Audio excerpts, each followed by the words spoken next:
Hey, it's your boy D Wells in the building right now, and verse 2, I got my sultry, seductive side piece counterpart. Her name is Sicky Sicky Sick Sick. Say, Hey, hey family. Glad you guys are back with us again this evening, this afternoon, whatever it is doing, wherever you are. We're glad that you tuned in. We have another great conversation for you. Let's get it popping. I hope you got your crystals, your sage, your incense, whatever you doing. Get it burning, cause we ready to burn on this end. What's up, D? so I'm really excited about the inertia. There's been a lot of good feedback regarding what we offered the people last week, and even though we gave it on Monday, let's forgive that. It was Sunday, and that's just what it's going to be. When we speak, we come to y'all in love. We come to y'all in peace. I say this again to exes, to friends, to family. We take pieces of what we know with everything that's imparted into us.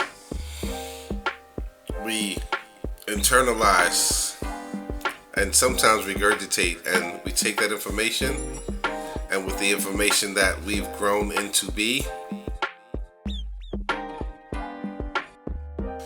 and here we are. So that being said,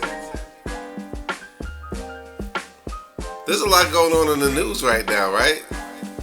Like Chris Brown, he got a what's that thing you call in Vegas? He got a internship. What do they call Residency. it? A residency.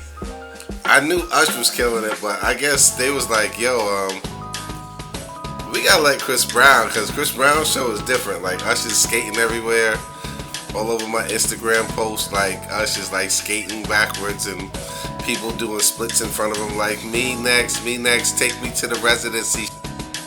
Usher, oh my God. And I think that's kind of dope. I don't know what kind of money comes from that, but the legacy of it is kind of ill. I think it's really, really dope. So, when I think about residencies, when I was a kid, people would go to Vegas. They're going to see Sammy Davis Jr., they're going to see the Rat Pack, they're going to see, these iconic names that we remember hearing.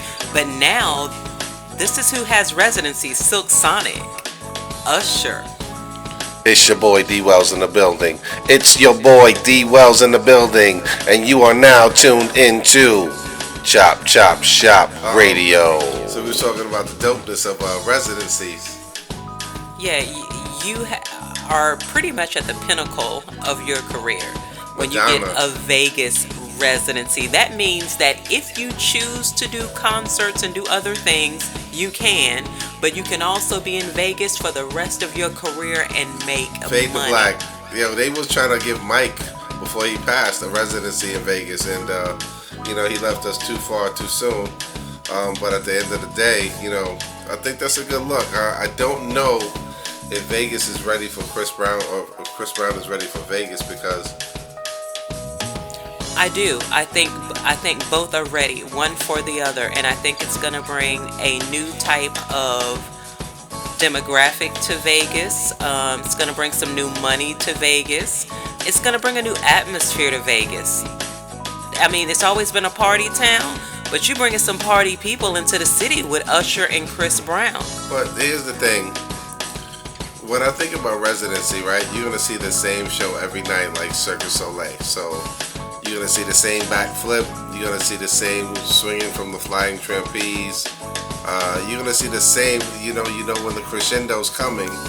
And I think that the unpredictability of these artists, I just think that it's going to be kind of interesting. Not weird, but interesting, because I don't know if you can package a Chris Brown.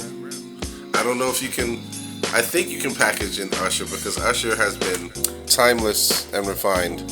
Chris Brown is he's a live wire. Like Chris Brown is on the level of you can kind of say the only person that comes to mind right now is like a Bus or a Jadakiss, right? You can't refine that energy. It's like, I think that's the key to having a Vegas residency is that they have to confine it, they have to control it, and that's what keeps people wanting more. You come, you see it, you're flabbergasted, and you're like, this is amazing. You go tell your friends, and like, yo, that show left me wanting more. But what if you do a freestyle that's so ill, and you got to try to recreate that energy from the freestyle? Because when you do a freestyle, and everybody's like, whoa. That's the greatness of it. You can't recreate this is what I felt on this night, and if you were there, you got it. And if you didn't, you got to come back and check it again to see if I'm going to do it again. It's like either gumbo. way, I'm making money. Gumbo. It's like, you know what you're getting when you're getting gumbo. It's like anything. It could be sausages. It could be hot dogs. It could be steak. It could be anything. But it's going to be delicious every time. It's just that, you know, cameras flashing. Let's go. And if you notice about these residencies, let's say Silk Sonic specifically, it's supposed to end the end of May. It's already been extended to August now. That's how hot it is. Because people want to see more and more. And there are people who will go to Vegas once a month, 3 times a year, 4 times a year to go see the same artist perform. It's been that way for years. So, segue. We were talking before the mics were on, and I was having a conversation with my sister, and you caught the end of it. And you had some commentary, and I thought it was funny, but you had mentioned something that you wanted to talk about. And so why don't we start off with you tonight, and I'll jump in casually. That's cool. So based on that conversation and based on some of the feedback that I got from the last commentary that we put out, the feedback that I got was from men, and they were like, hey, I love what you're doing, and you really spoke to some things that from a woman's point of view that we've never heard women say. Can I be honest? What's that? Because it happened to me, and I know it happened to you. So we're just starting this leg of our journey, and the DMs got a little full, didn't they? It's like people want what they want. They want to touch what's hot, and is that what it is? I don't know. It might be. Is it that we're super like no, chill? It's not weird. It's just that or when you got your finger on the pulse of something and it's hot. I feel like that's what it was. I feel like we really had our finger on the pulse of some things that people really want to talk about.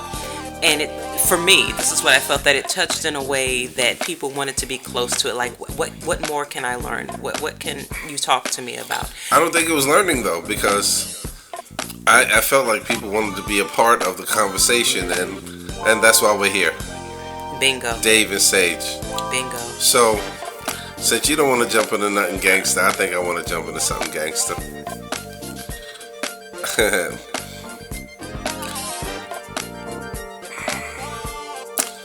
Why is it that?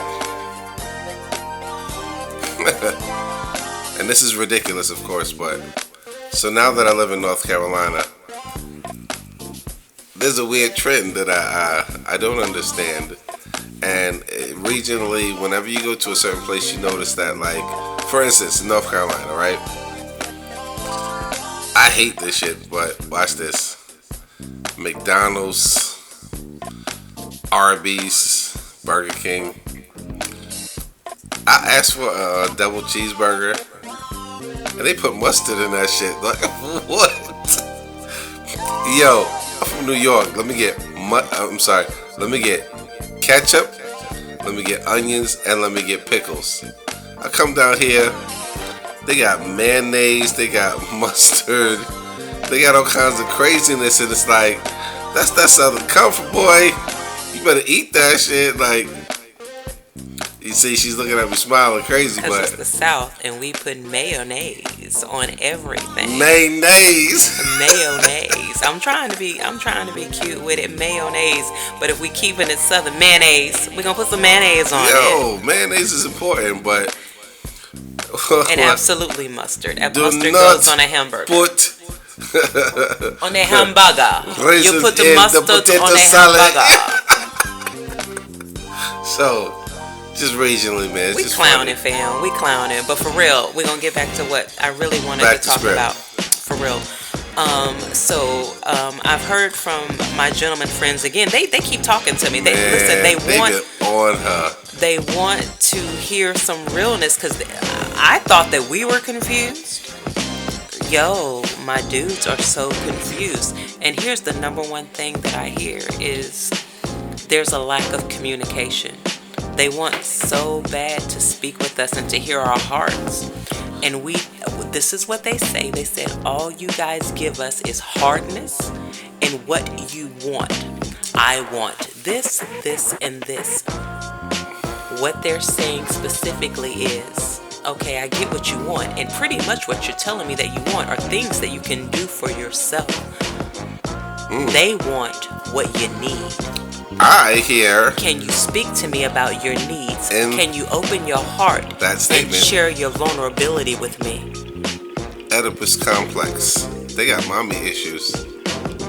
Like, it's really weird to hear a dude say things like, yeah, she's got to do this, and she's got to do that. She's got to make my bed, wash my underwear. She's got to do this, and I'm like, so now that I'm back in Bachelor Land, right?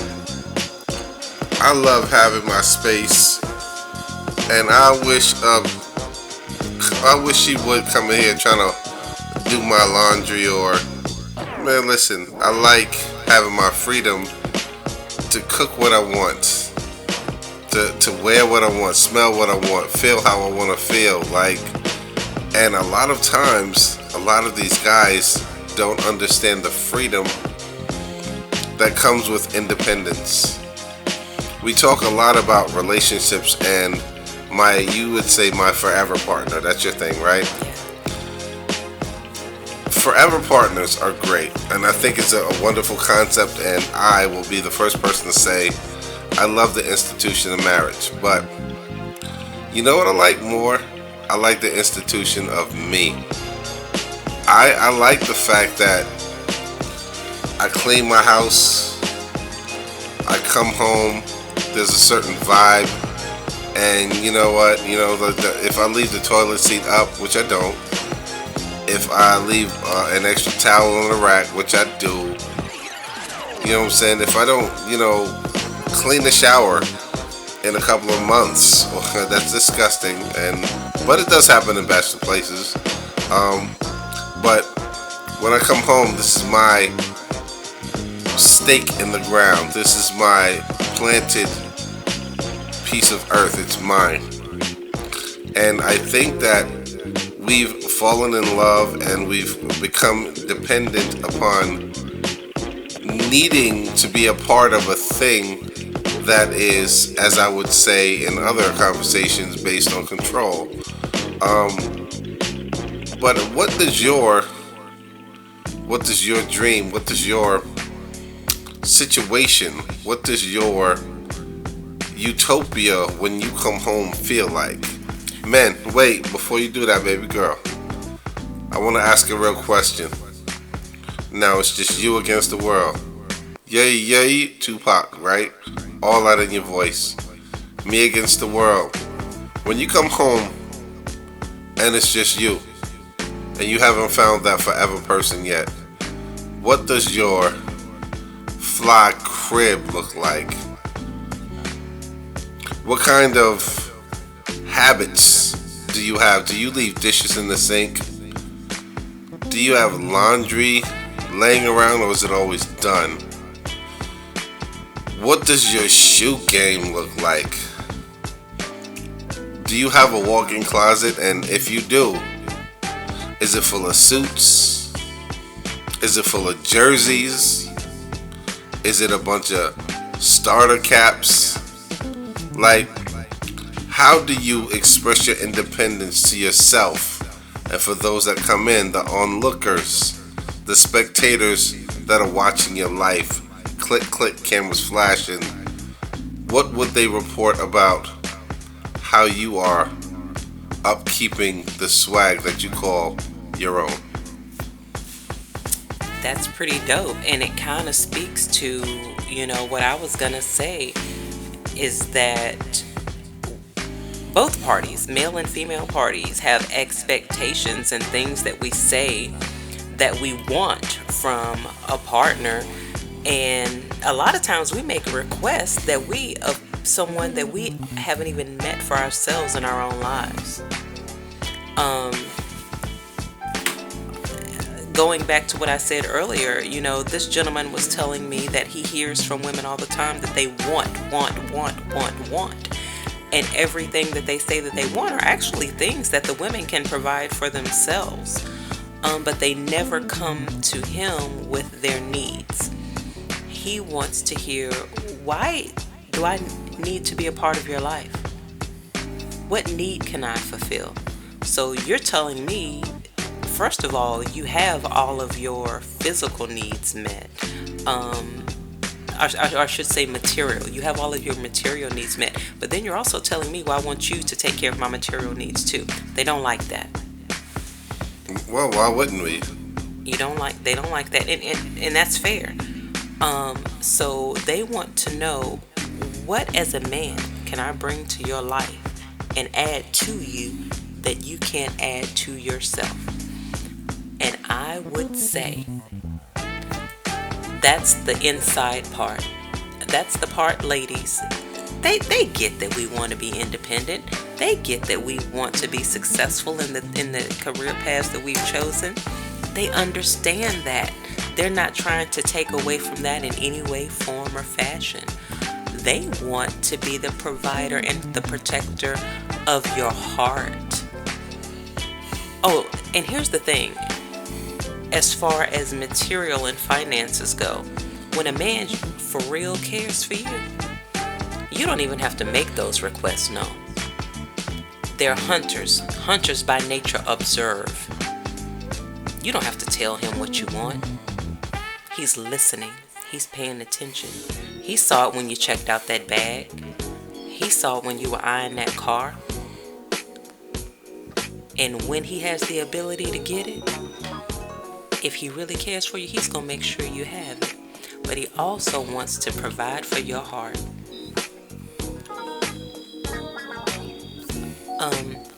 But you have to open up. You have to share with him the things that concern you. And that may vary from woman to woman. One woman may need something more than another woman. There may be a woman who, all I need for you is to make sure that the refrigerator is full at all times, because when I was growing up, there was never enough food. So if you can do that for me. But there may be a woman who needs something a little bit more, substantial on the other end emotionally. Well, that's emotional too, but something else emotionally. But it's those things that we tend to keep in because we're afraid to share because it hurts. That's what he wants to know. And we have to open ourselves up enough to be vulnerable. And so what I proposed to this gentleman was 2 times a week, you and her choose the day. You come to her and you ask her, what is it that you need? And I advised him, the first few weeks, you may not get anything. I'm fine. What's the laugh that you do? Like, I advise him, the first two. What the fuck is that? Because it's going to catch him off guard. That's a little condescending. It's going to catch him off guard because we're that's the way that we're built. We're going to be standoffish because it's foreign, because typically men don't come to us that way. So I tried to warn him. The first few times she's going to be standoffish. She's not going to open up, but continue to do it anyway. And once she understands, oh, he's providing a safe space for me. So to be vulnerable and to say what I need, and then she's going to open up, and then you're going to get what you need. And you have to let her know, this is not a place for you to rant. This is just a place for you to share your heart. because I want to hear that, and I want to provide for your heart. I want to protect your heart. That's my job. And as ladies, we always are trying to take care of ourselves. All we ever tell men is we want for them to provide for us financially, knowing inside we really want them to provide and protect our hearts, but we never give them the opportunity. You have to allow that man to plant inside of you. You know what I'm saying? Yeah. You know, and in order to do that, you have to open up and let him get to that deep dark place. So you can you can throw a seed on the ground, right? And eventually it'll get where it needs to be, but it has to be trampled by feet. It has to be trampled by weather. It has to be, shit upon before it gets down to where it needs to get planted. Or you can immediately dig into the soil, get to the dirt, get to the nutrients, plant it, and allow that thing to grow, and all you have to do is water it. That's the same thing with a woman's heart. Ladies, allow him to get to that deep place. Plant it, and then allow him to water it. And you'll be surprised at what grows from your relationship. Stop being afraid to go through the dirt. So, can I tell you something? What's that? That was really beautiful. Thank you. But in my normal fashion, I'm gonna say that's bullshit. Here's the thing. I didn't know going on to this journey that hearing certain ideas would present to me such a falsehood of bullshittery. Because here's the thing.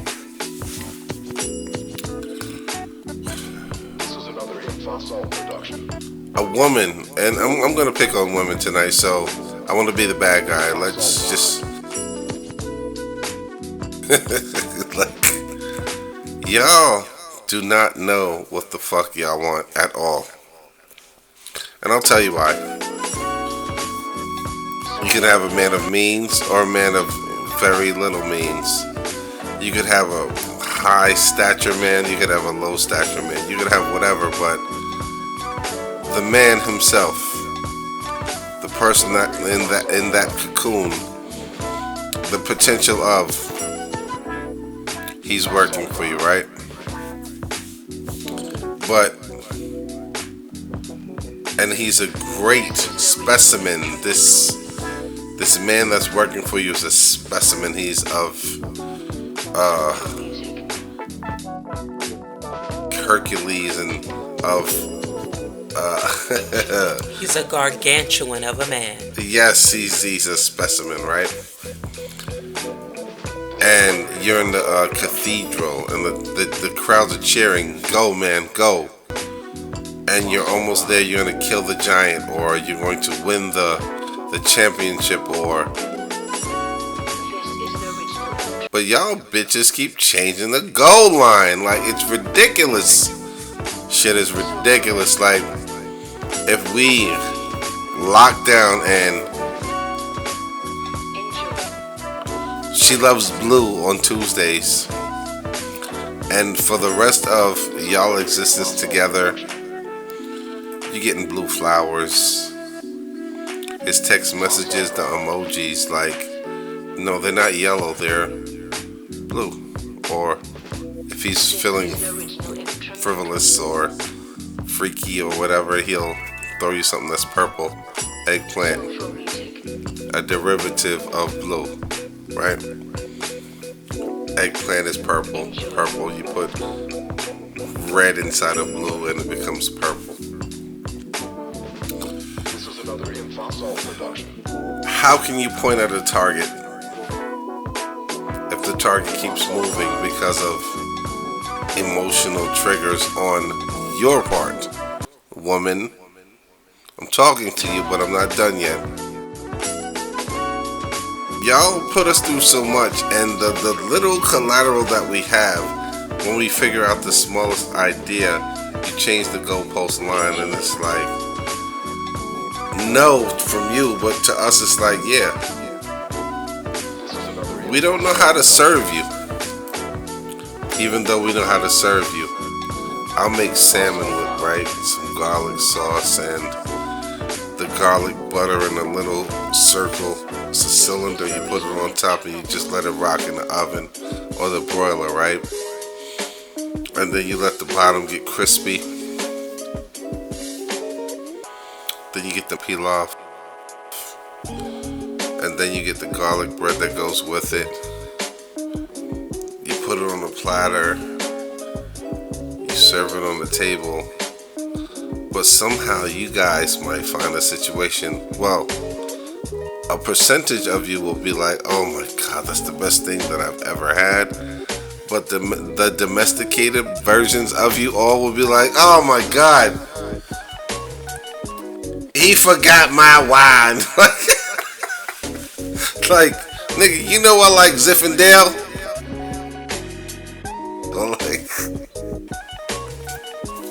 I'm being silly, but that's just how we feel.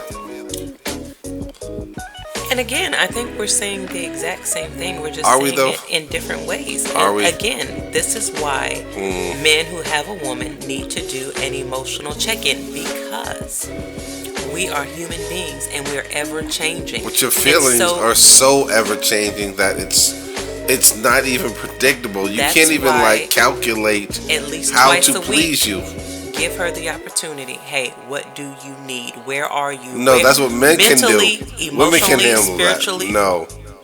Emotionally. If a man presents that question, say that again. I say, if you're in a relationship, Yes. as a man, you need to have a check-in with your woman. You're at telling me what I least need to do as a twice man? week. What about what you need to do as a woman? She needs to be able, when she's presented with that opportunity, to be woman enough to open How up realistic is that? mentally, spiritually, physically, emotional. It's going to be work. But You women are not there prepared to in a do the work. relationship? You're the ambassador right now. I'm trying to be. I'm trying And to you know help. what? That's some bullshit because here's the I'm reality. telling you, I wish a man would Here's do that the reality. Y'all don't like what y'all like. for me. I don't think that's fair to say. Y'all don't like what y'all like. Y'all wanted to be thoughtful. Y'all wanted to be spiritual. You said that. Y'all want you want the flowers and you want the. But the thing is that when we do it, there's always something missing. We always come up short. So when I say do the check-in and allow her to speak from wherever she is, mentally, spiritually, emotionally, I'm not saying that she needs all of those things at one time. That week, she may be dealing with some spiritual stuff. Allow her to have the opportunity. Everybody's dealing with some spiritual. Allow her to have the opportunity to lay at her king's feet. No man. Babe, this is what I'm feeling spiritually. Next week, I it feel may like be emotionally. no, you can't do that. You know what I'm saying? Because here's the thing. That's a calendar that represents the goalpost that keeps changing. You're giving in the conversation that we're having right now. You are giving yourself. You are giving all of these women that may listen in a scapegoat. If I'm feeling this way, then you need to hear me. Did you say I'm leaving room so that I can hear you and your changing feelings? Well, the only reason I presented it that way is because what was presented to me from the men, what I heard from the feedback last week, is that we need to hear from the women. We don't know what they need. You know why? Because y'all don't know what y'all want. I want to hear what she needs. They don't want to know what we want. They want to know. No, I didn't say what about what want. I'm saying women don't know what they want. I think we do. Okay. What we don't, here's the thing, and this goes back to what I said in the beginning, is that we are always so closed off to our men that we don't present to them. So we have to have the opportunity, and I'm telling my brothers. I like where that's going. My brothers, you need to come to her and say, hey. No, see, here's what I think. You need to stop that, and you need to tell your army of people behind you, of women.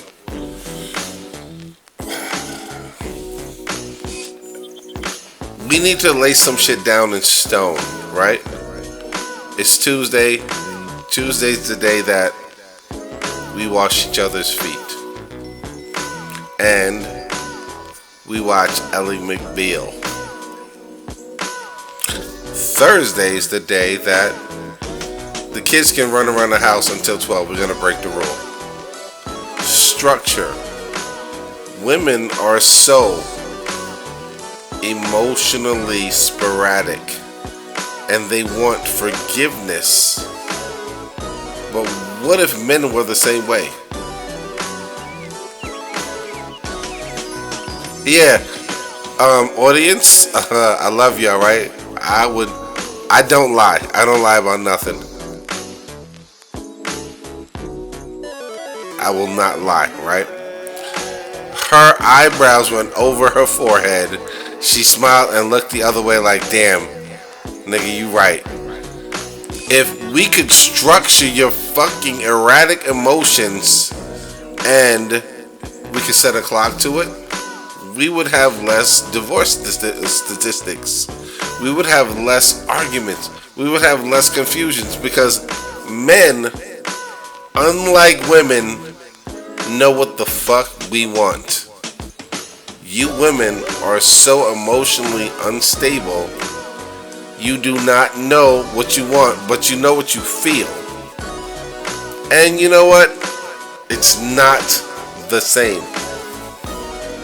Because if you can't articulate it, if you can't create a structure around it, and you gotta have these prefaces to whereas today I may feel and then tomorrow I may feel, that is changing the goalpost and there is no game there. Unfortunately, D, and some of that is not left up to us, but that's also why what you're saying and what I'm saying about having a check-in, having structure in the relationship is very, very important. It's pinnacle. You have to do check-ins because one thing about women is that whole emotional stuff, sometimes it's going to be, in most cases, it's going to be unpredictable because as we progress and grow. I'm not giving you guys permission to be unpredictable. No. There are hormonal things that happen with us. Listen, and there are horny dog shit that happens with us. That cause us not to want to be in the relationship and look for new pussy. From being premenstrual to menstrual to menopause. To having morning wood,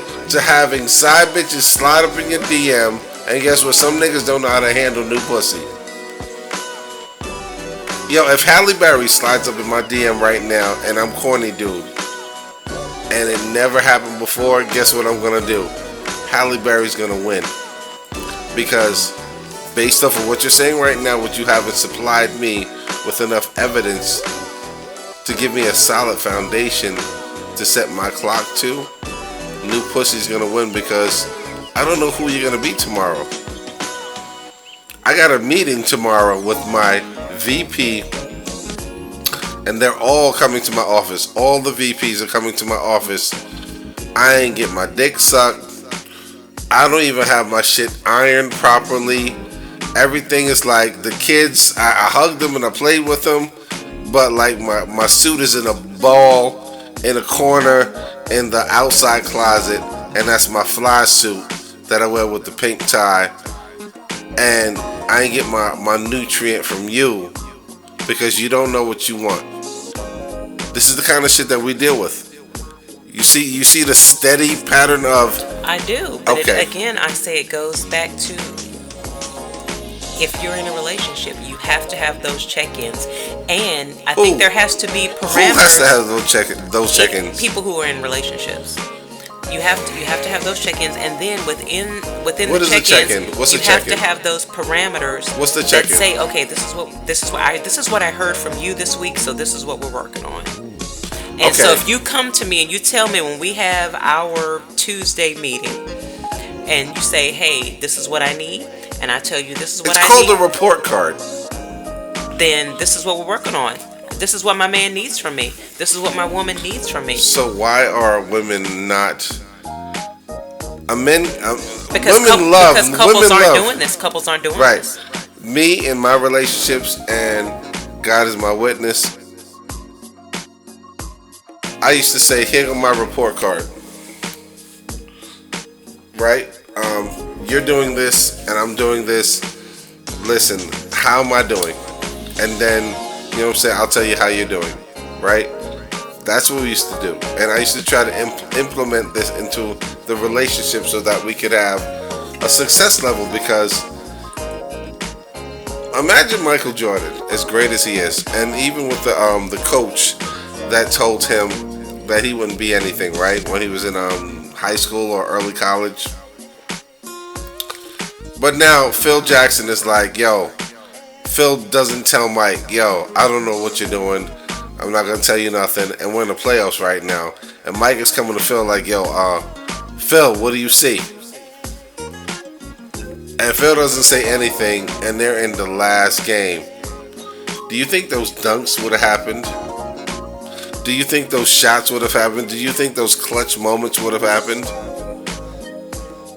If you don't have a gauge, and a safe gauge that you can trust, how do you take the winning shot? How do you make the winning play moves? That part, D.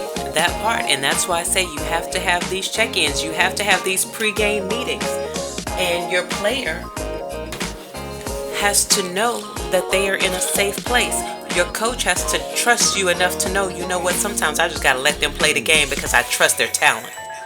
We're saying the same thing. We're just saying it different ways. You know why? Because you're a man and I'm a woman.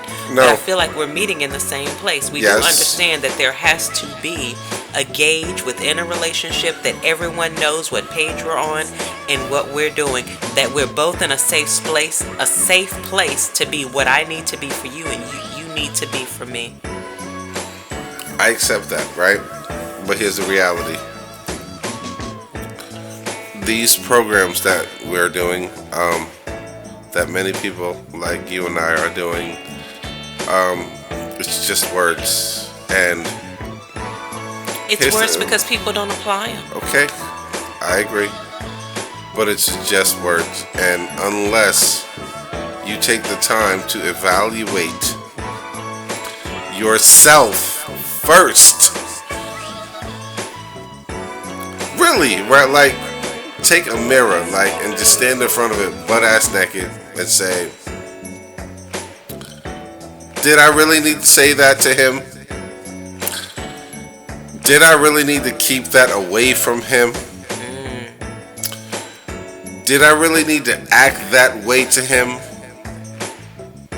Did I need to take that away from him? Because when I survey everything that him has done for me and us,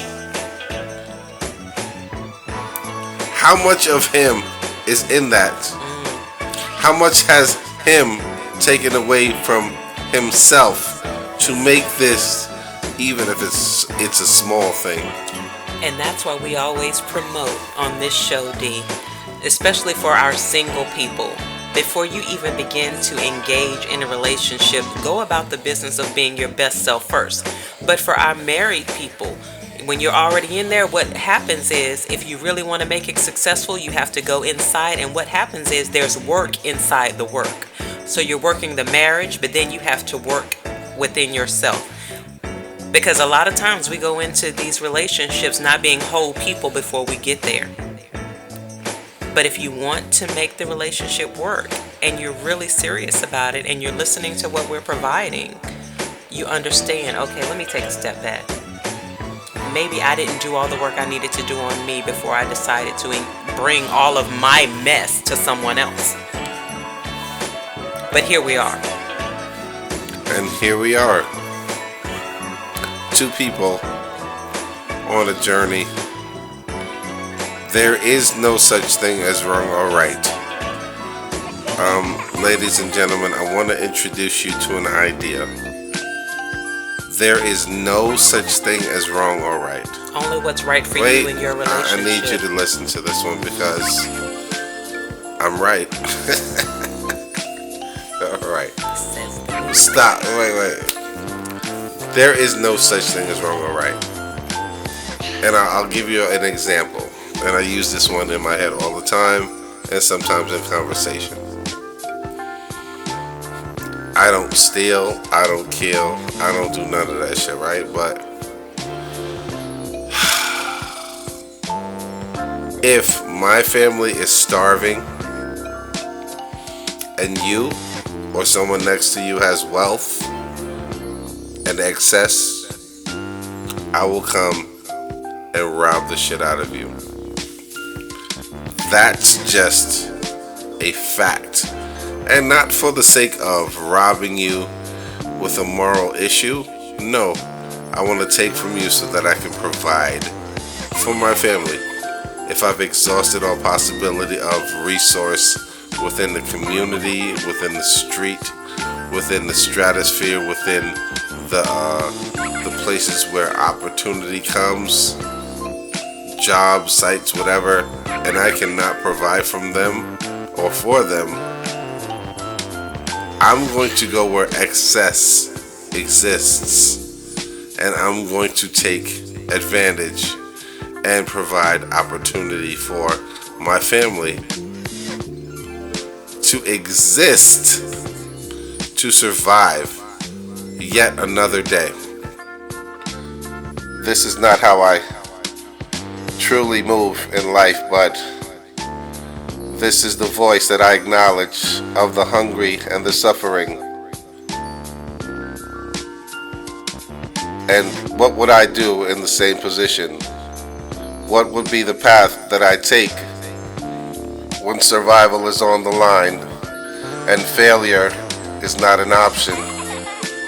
We're not going to go into why rich people don't respect wealth and don't respect money and don't respect poverty. But let's just say sometimes you send a shock. It sends a message. And the shock is, give me some of this shit, motherfucker. I gotta feed my family. And then you go back to your family, rich person, and say, oh my God, I was mugged today. And everyone's sitting at the table, oh my God, are you alright? Nathaniel, and oh my God, and then you hear the clinking of the silverware with the crystal, and move the camera over to the family that was struggling. Hey, Dad's home. Oh my God, Dad, where you been? Nah, I was working hard today. Oh my God. Hey, son, how was school today? Snotty nosed little motherfucker. Well, Dad, how was it? And yeah, and I might actually be the valedictorian, but and hey, sweetheart, you good? Yeah, baby, we just holding on and we just doing it the way. And then daughter, oh, Dad, don't talk to me. I'm looking at my phone. Well, guess what? Tonight we're having steak. What? Wait a minute. Is it Christmas? No. But today we're having steak, and it's because you, my family, I, as the provider, can provide, and you deserve this flavor, this smell, this texture, this supplement.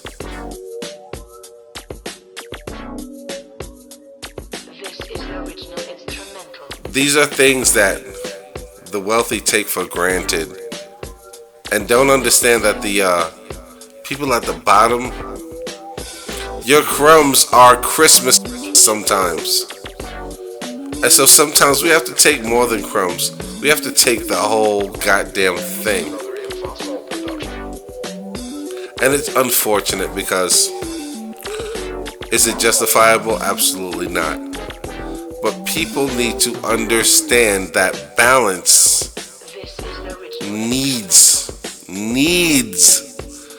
balance needs to manifest.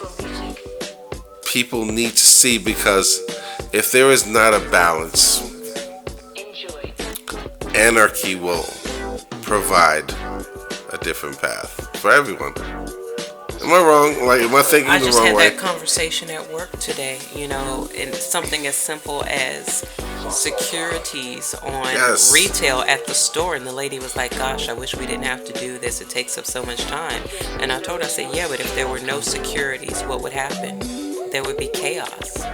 There would be chaos. The world would have no controls. You have to have boundaries. So there you go. So, same concept. Hey Dad, I'm really enjoying the steak. It's It's the best thing that I've ever had on my plate. My youngest son is looking at me like, Dad, I don't know how you made this happen, but Dad, I'm really enjoying the steak.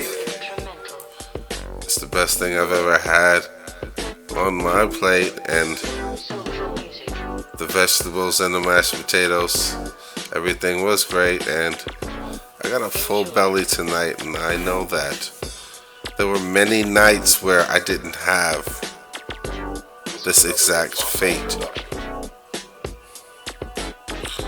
Now the father's filled with pride. His heart is so full. And that child is able to go into the rest of his life with a different type of appreciation. Not the rest of his life. He went into the next part of his life with hope that this night can be recreated. Because success is not just success. It's a replicated process. Yes. You don't think he has appreciation? He won't always remember that moment. That have moment, appreciation for it. But when you're hungry, the next 40 days, not even the next 6 years, the next 2 weeks, you don't have that steak again. Then what happens? Fair. That part. Fair. There has to be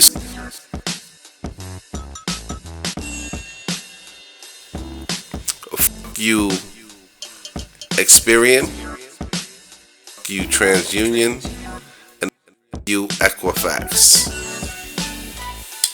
Because all of y'all mothers don't have any of the facts. For making me a number. I'm just a number. There's a reason why my shit ain't all that. Life happened. Life happened. The Life pandemic happened. Hey, this bitch stole all my money. And I got promoted on my job, and my job went out of business. And I just bought a fucking Range Rover. Fuck y'all, because y'all don't care about us. We need to reevaluate the judgmental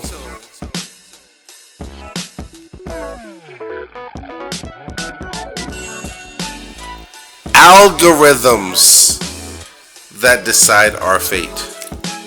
Capitalism. It's great. But if you're in a situation where life spirals out of your control, right?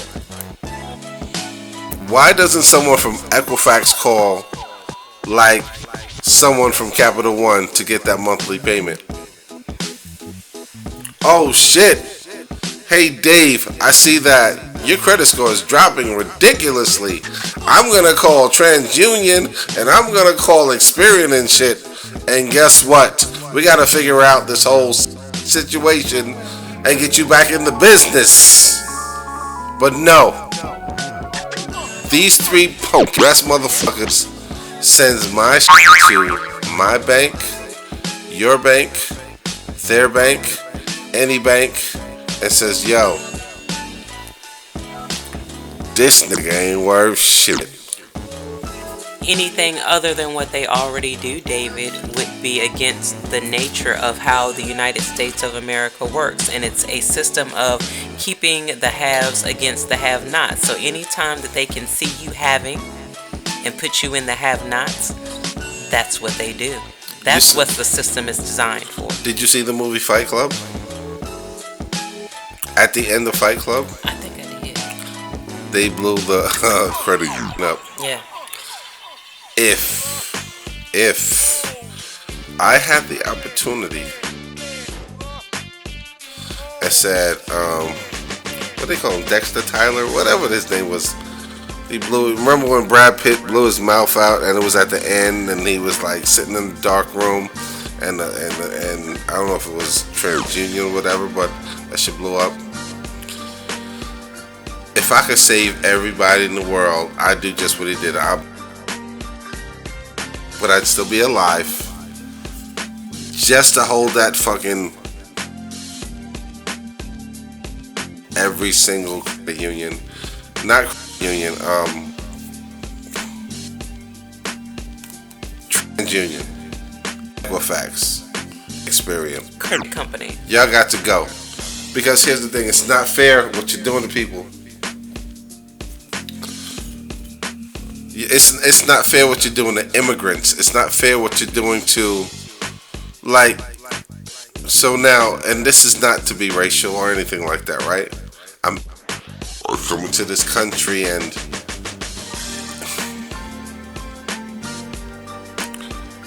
I don't even want to go there right now because I've been in the industry where, but I'll say this. The scale can be manipulated, and to have the best credit, you have to have an inside knowledge on the manipulation, the tricks. You have to know.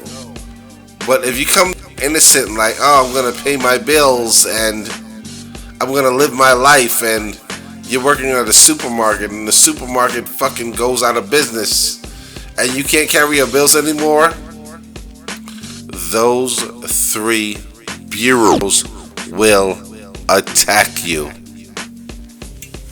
And I think we both have worked in the financial industry. You work in what you do. I have worked in home mortgage specifically and learned so much. And they attack you with numbers. There are things that I would tell the customers when they and ratios. When they are absolutely destitute. And I'm like, well, you know you can do this. And well, nobody ever told me that. Why do they not have people managing these algorithms?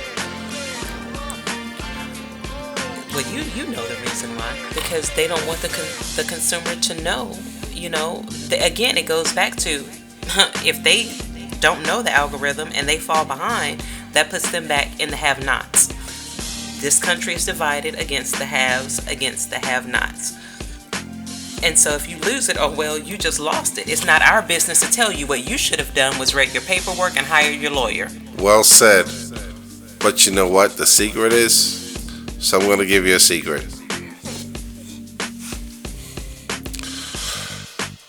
Direct deposit and auto payments. That's it. Direct deposit and automatic payments. Automatic payments takes the brain out of the equation and it makes it hard. It's a hard lesson. I'm paying it no matter what. I don't care if the house is on fire. This payment is being made. You look at your statements and the payment was made. Your credit is protected. You have to take feeling out of it.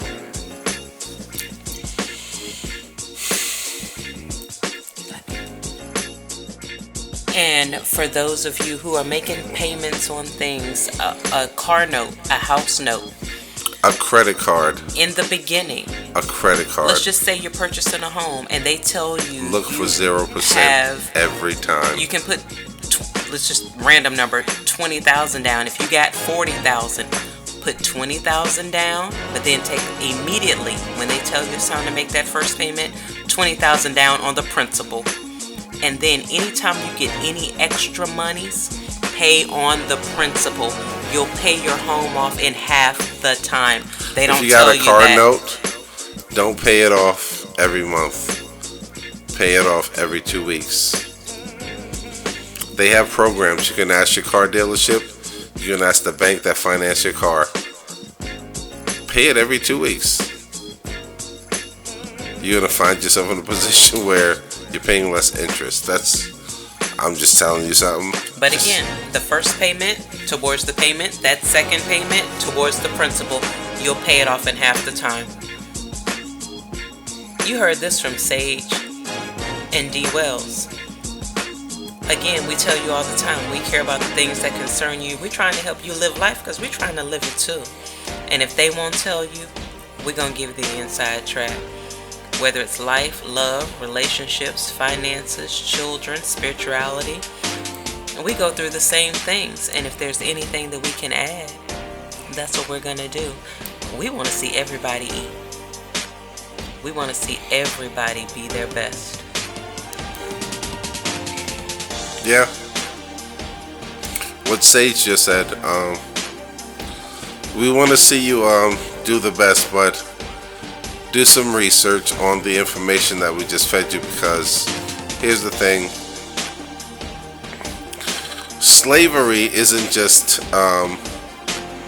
when African Americans or when Africans came to this country. It's not just the bondage that they had on you with the physical shackles. For hundreds of years, we've been entrapped into the prison system. We've been entrapped into the credit system, predatory lending. Yes. Predatory lending. Wait. Let's let it set in. Did you know that you were a slave to your credit card that you had when you was 19 and you was in college, and it's your favorite card, right? It's cool, and it's at 25% interest rate. I want to ask everyone a question. Why is it that credit cards, the interest rate is so hard to find when you look at the statement? I'm serious. I'm not bullshitting. Like, why is it that when you look at your statement, you cannot find the 30%, the 200%, the 18% interest rate that you're carrying a debt for years and employing people like myself in the finance industry, but I'm just a worker. I'm not the people that are profiting. But why is it that, just on plain and simple terms, there is no way, like when you look at your statement, why is it not on the first page? Look, you owe me $5,000 at 30%, and just like when you do your mortgage, or if you do a loan right in the beginning, all right, you owe me 30%, $5,000. You can pay this off in 2 years, and this is the amount. You can pay this off in 5 years. This is the amount based off of this interest rate. Or we got a program for you.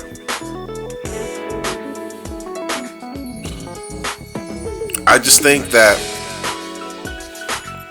especially us, and when I say us, I mean brown people, I mean light-skinned people, I mean Mexican people, I mean Puerto Rican, I mean African, I mean people with melanin, with their skin so brown and sexy, man. We pray to Jesus every Sunday like, God, help us, help me. I've got bad credit. Help me out of this situation. And we're praying to a God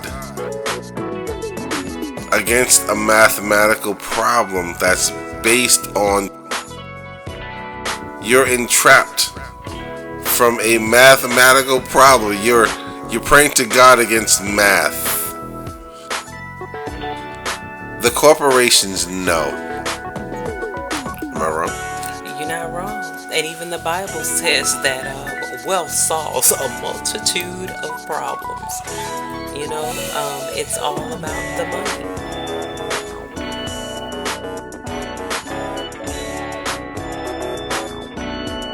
So, I didn't mean to be I didn't mean to go left. You had a bit of a tangent. But it's true, right? It's true. So here's the thing, you know. And guess what? Whoa. Before you know, and you know I respect your opinion, baby girl. But watch this. How many people are teaching these high school students before they go to college about the predatory lending that is coming to attack them? Student loans, debt. How many people? My parents didn't teach me this shit.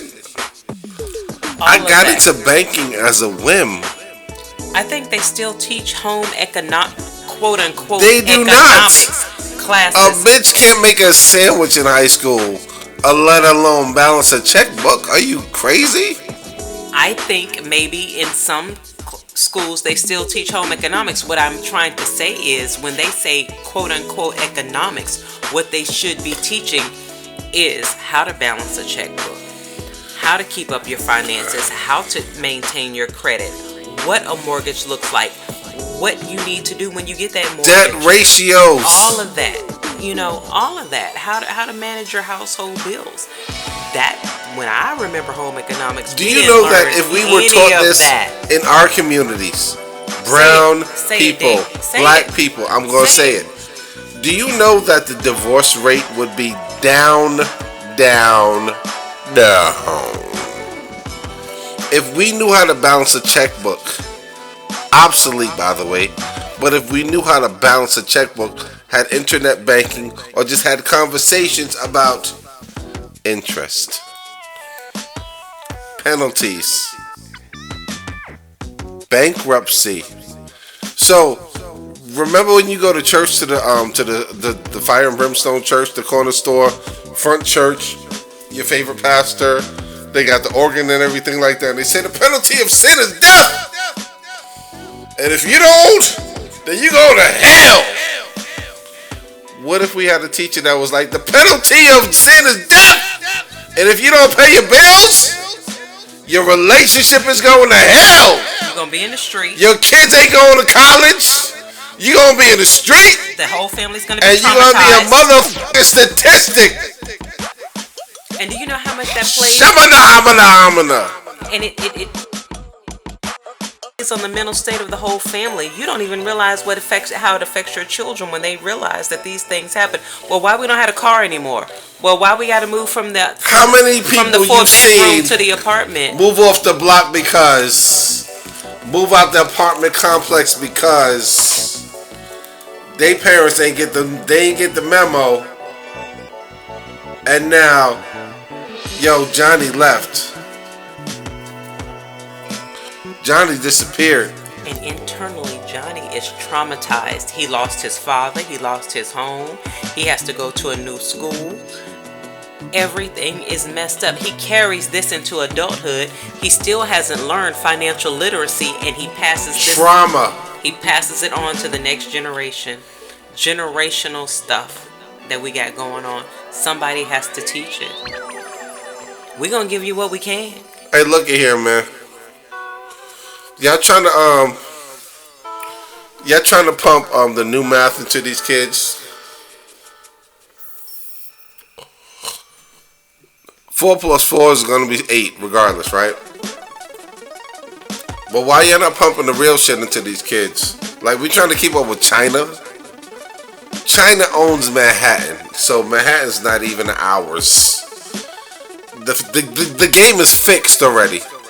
So why don't we teach our kids the real shit? Like, American children, let's get American wealth, and let's buy back these properties in Brooklyn, buy them back in Queens, and let's aim at Manhattan.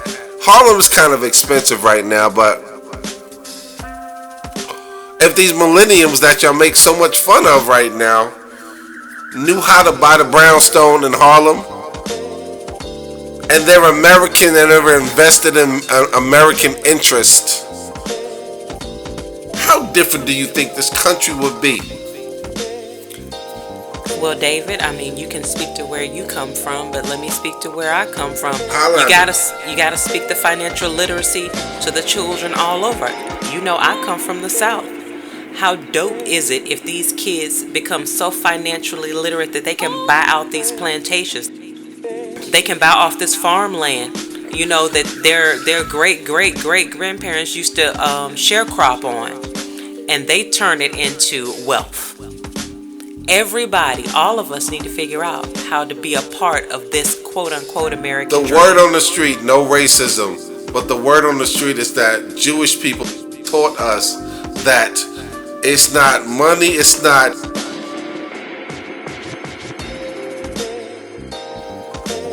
It's owning land. That's what everybody says.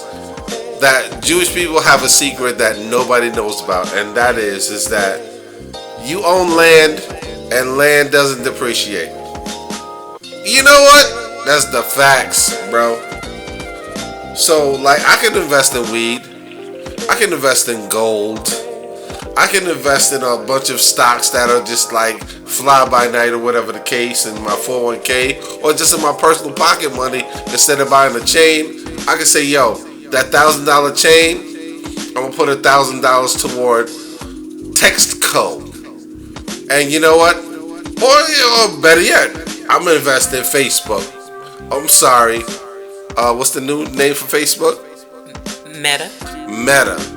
Right? Bitcoin, all that shit, right? Just to interject really quickly, in case someone was wondering, well, what is the big deal about land? Because here's the thing about land. You can do whatever you want to do with it. So you can decide you want to farm it. Well, if farming doesn't work, you can put a bed and breakfast on it. If the bed and breakfast doesn't work, you can tear it down and you can put a bank on it. If the bank doesn't work, you can tear it down and you can build you a house. It's always yours to do with it whatever you need to do to produce finances. The bottom line is that if you teach a man to fish, need I say more? Or better yet, I don't like to give credit to this guy, especially on my platform, but I'm a fan of his, and I've been for years. Star from Star and Buck Wild. He said something so profound, and I never forgot it. He said, if you want to catch big fish, you got to go where the water is deep. But here's the thing with that statement. He was speaking from the position of what kind of a capitalist perspective, right? So there's nuances that are missing. You know what I'm saying? You have to learn how to swim. You have to get the boat. You have to get the right technology. You have to be able to navigate storms and understand certain things. You gotta have a radar, whatever the case. To catch big fish, you have to go where the water is deep.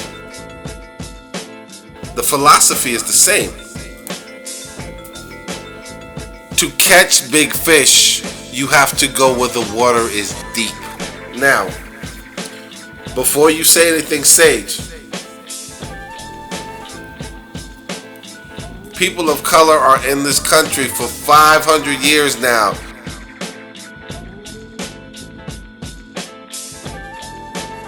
How deep does it get when you don't even know your own motherfucking name? How deep does it get when you can't talk about your generations? Like, you're from the South, so you might know a Michael Jones III, right? Thaddeus. In the city, we don't know people like that. And they've got we know we got cousins that live in the South, and we got family like that, but we don't have enough time to explore nor the interest. And the only reason we have it is based out of the fact that there are records that we belong to someone else. That's why we are able to trace our lineage. It's just that simple. Tracing your lineage is built out of hurt. It's built out of pain. It's not built out of anything that we necessarily wanted. It's just because it's on somebody's court record. I would love to know my great someone. granddaddy, but you know what? That shit is Santa Claus. What is that? What is a great granddaddy to a person that's been a child of an alcoholic that died when I was 10 and comes from, she doesn't even know her own, and was a teenage mother. So basically, there are a bunch of disposable humans. Yes. Let's get to the crux of it. But I'm not disposable, baby. I'm here. I existed, and you know what? I'm gonna crack the ground on this earth. I'm gonna tear this shit up. I like this part. You know what I'm D. saying? Come on and Like, bring it home, baby. fuck that. My mom, she couldn't do it, so I'm gonna do it for her. And guess what? Corey and Jaden, if I can't do it, they're gonna do it for me.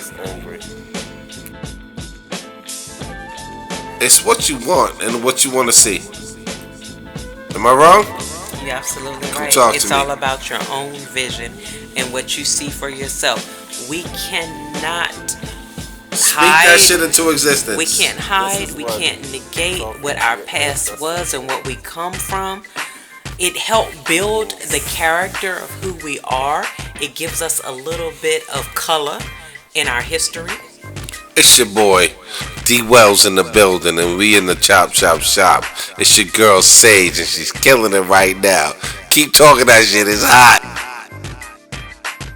So our history gives us color, it gives us flavor, but it doesn't determine where we are in our lives. Thank God that we are still here. And we Still have the ability to live out the dream here. of the slave and become everything that they couldn't even imagine. And this is why we're here today, and we're giving you the information that we have so that you can become a legacy for your family. D, and you said, did you say the thing about the deep water? To get If a big you fish, wanna you gotta catch go big in deep fish, water. Now that's You gotta relative. go where the water is deep. That's relative because what's Let me deep, say it again. To catch big fish, you gotta go in deep water. you gotta go where the water is deep. Now that's relative because what's deep for you may not be deep for me, because I may be a excellent swimmer and I can go out in the ocean and It's a swim. metaphor. But you need to start where you are. That thing that scares you, do that shit. Look it in the face like, I'll punch you in your face. Don't you come trying to scare me. Financially, emotionally, physically, that thing that you're afraid to do, that's the thing that you need to attack. Take the leap. Jump. And what you'll find is, once you actually do it, your faith builds and it comes to you so simply. You're like, how come I wasn't doing this all the time? And Can it I tell you gives you the something faith about that? to move forward and do the next big thing, right? Go ahead, D. A job. Let's just take the words. A job, J-O-B, just over broke. People are afraid to let go of these three letters. Just over broke. Oh, Thank you for my pension. Thank you for the mention. Thank you for the watch when I retire. Thank you for everything. But I'm tired. And now, kids are on Facebook, Instagram making like $5,000 a week. Children.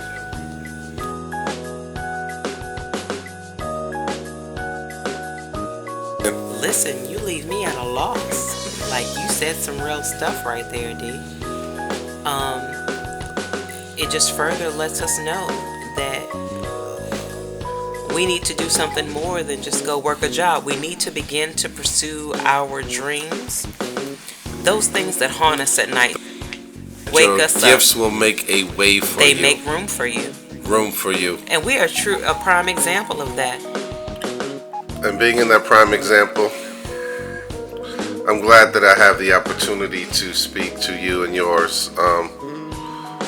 It's therapeutic, and I feel a sense of connection, even if it's just with none other than myself. I enjoy the healing that I can witness in myself and the growth, because it takes a lot of work to get here. Whether it's your age or your accomplishments or whatever finish line, whatever goal that you reach, it takes a lot of work. And so that being said, we're gonna put a lot of work into this show, and we're gonna have some guests real soon. We're gonna feature some weekly talent real soon. So if you're that singer, you're that producer, you're that artist, rapper, we're gonna feature your music. We can't wait. And well, it's your boy D Wells, and here's Sage. Family, thanks again for joining us. We always want to make sure, as D. Wells was saying, that we're connecting and healing all together because you're family when you're with us. So continue to burn your brightest. We love you, and we'll see you again real soon.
go!